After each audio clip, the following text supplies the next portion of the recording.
Merci. Bon, mais moi je serai bref puisque beaucoup de choses ont été balayées par le président. Merci d'abord, monsieur le sénateur, cher Mathieu, d'être là. Et c'est vrai que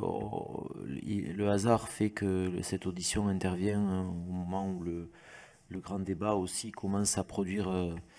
ses premières conclusions par la voix du Premier ministre qui s'est exprimé ici il y a quelques minutes, et qu'on sent bien que derrière un volet des questions que se posent les Français et que nous nous posons nous en tant que leurs représentants, se situe la question de l'aménagement du territoire et de la capacité qu'ils veulent garder les Français à rester et vivre là où ils sont, pour la plupart du temps nés et où ils ont fait une partie de leur parcours. Mais la question que nous nous posons, nous, en tant qu'élus, aux côtés des élus locaux, aménageurs de l'espace, sur la vision qu'on peut avoir demain du modèle institutionnel, d'organisation administrative, qui permettra que la proximité soit garantie dans les politiques publiques. Moi, c'est le sens que j'assigne au travail que nous sommes en train de faire dans le cadre de cette mission, à la fois de réflexion sur effectivement la commune d'aujourd'hui et de demain, son articulation, c'est ça que j'ai envie d'entendre de votre part, avec l'échelon intercommunautaire, parce que c'est déjà une interaction qui est très subtile et qui peut être parfois complexe, voire difficile. Mais on sent bien aujourd'hui que les stratégies sont de plus en plus souvent portées par l'échelon intercommunautaire et c'est souhaitable, mais qu'il faut aussi que les communes trouvent le moyen de faire valoir leurs priorités, leurs particularités, leurs spécificités. Et donc, vous qui êtes le représentant de la haute chambre qui, dans le modèle constitutionnel français, représente les territoires, eh bien, nous sommes heureux de vous entendre. Merci.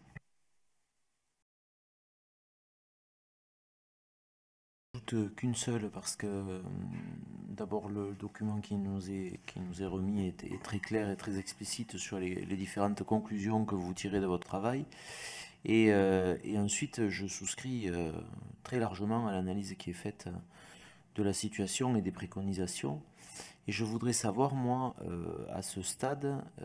quel est le ressenti que vous avez par rapport à la position du gouvernement sur les propositions que vous avez énoncées. Et quelle issue vous leur voyez, notamment dans le cadre de la réponse qu'on imagine devoir être un des pans des solutions mises sur la table à l'issue du grand débat, la réponse institutionnelle. Est-ce que ce volet-là, des contacts que vous avez pu avoir avec la ministre Gouraud ou avec d'autres membres du gouvernement, vous paraît figurer parmi les choses dont on peut s'attendre à ce qu'elles arrivent, et dans quelle mesure les préconisations que vous faites seront prises en compte? Merci. Sur la question de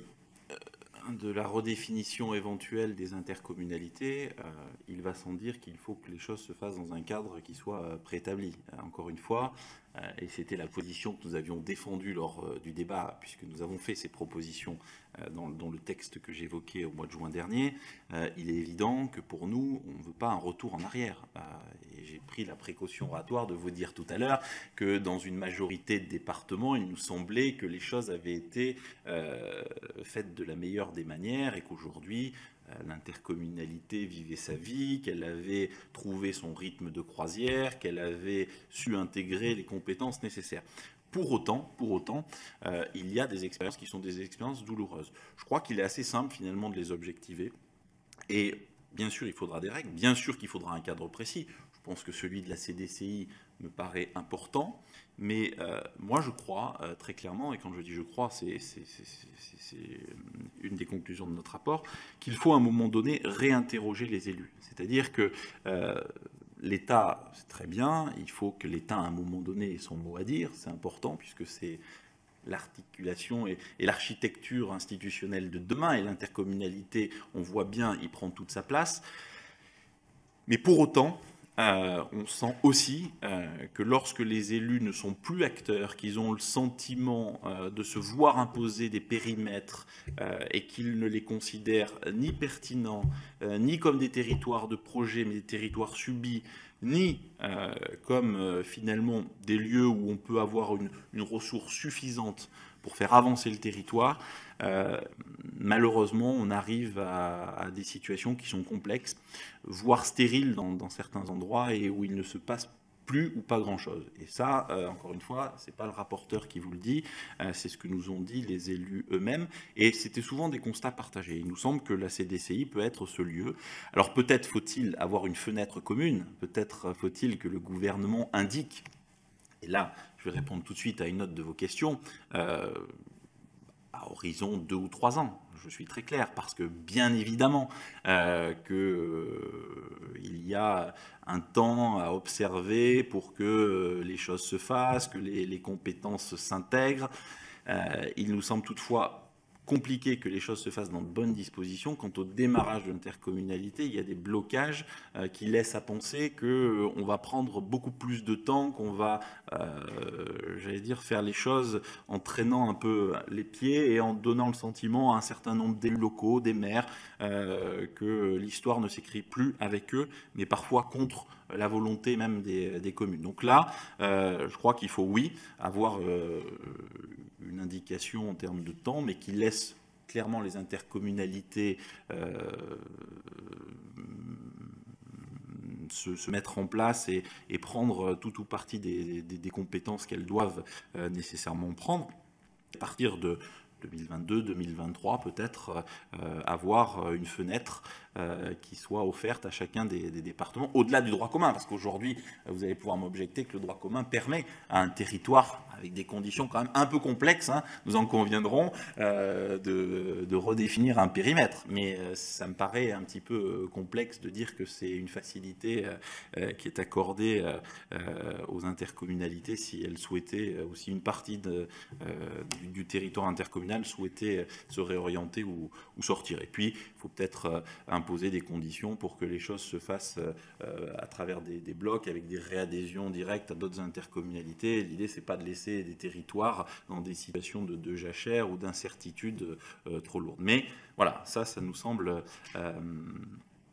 important. Sur la question des péréquations, moi je crois que c'est peut-être le sujet fondamental de demain. Je le dis, et j'ai eu l'occasion de le dire au Premier ministre lorsque la Conférence nationale des territoires avait abordé ce point précis. Moi, je pense qu'on peut difficilement parler de fiscalité locale,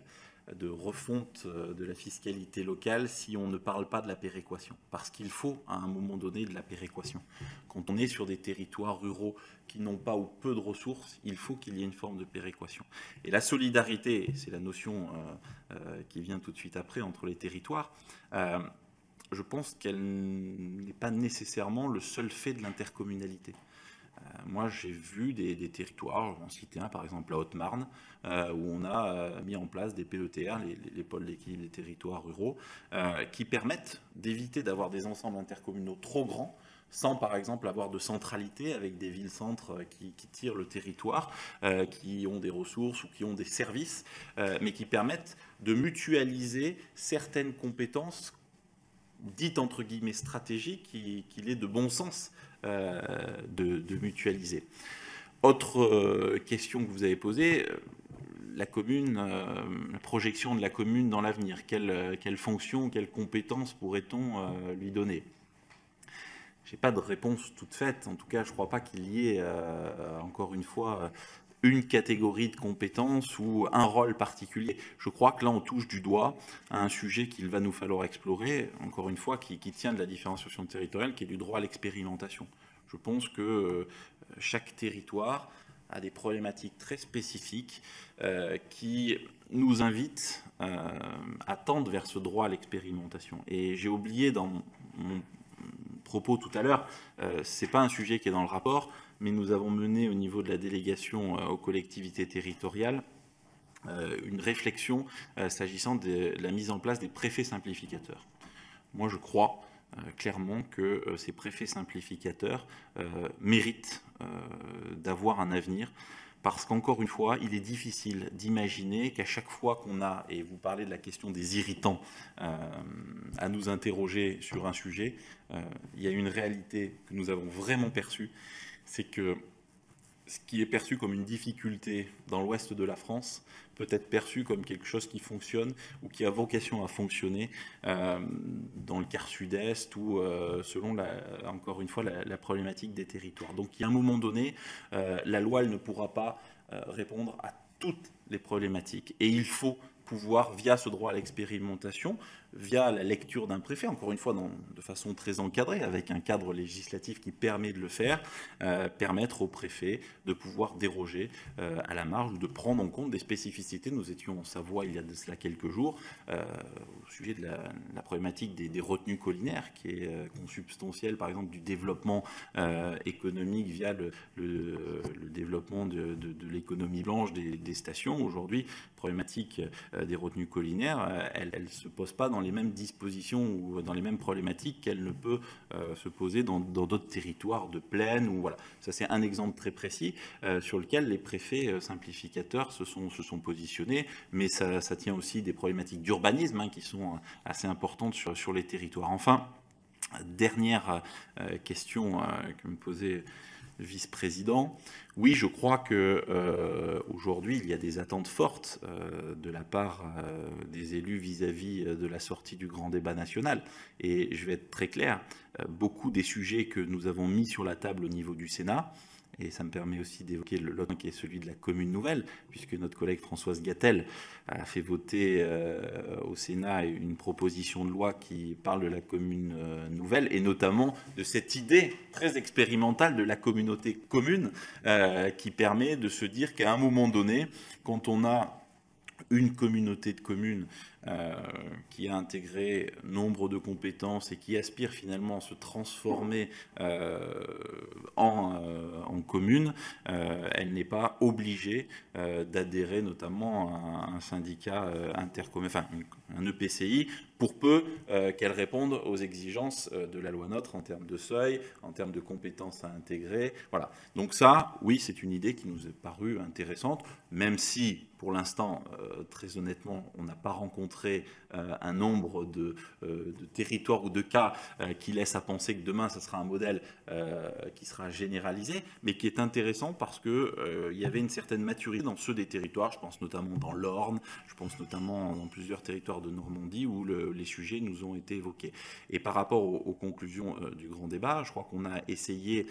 nous au Sénat, de faire œuvre utile sur tous ces sujets, qu'il s'agisse des irritants de la loi NOTRe, de ce rapport, de la PPL Gatel que j'évoquais, du rapport que nous avons rendu aussi sur les conditions d'exercice des mandats locaux, parce que ça aussi, c'est quelque chose que j'aurais pu évoquer, qui est dans notre rapport, parce que les élus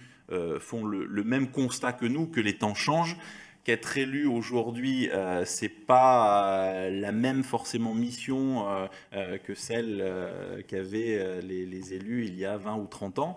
pour des raisons qui sont totalement objectives. Les périmètres intercommunaux changent, les mandats sont de plus en plus chronophages, la durée des mandats est de plus en plus courte pour un élu local, et qu'il y a lieu à s'interroger sur les conditions justement d'exercice de ces mandats. Donc tous ces sujets ont été mis sur la table, ont fait l'objet de propositions, et il est évident que nous attendons aujourd'hui du gouvernement qu'il puisse y répondre de façon très, très claire, soit en nous disant que ce n'est pas un sujet qui est à l'ordre du jour, ou à l'instar de ce qu'avait dit le président de la République sur ce dernier point, sur les conditions d'exercice des mandats locaux, sur quelques irritants de la loi NOTRe, sur la question de l'eau et de l'assainissement, j'en passe et des meilleurs, puissent donner soit une traduction législative, soit apporter une réponse positive pour à la fois explorer ou s'engager sur ces voies-là, considérant qu'il y a lieu à donner aujourd'hui des signes forts aux élus des territoires, et plus singulièrement et plus particulièrement aux maires qui attendent de ce grand débat des réponses claires.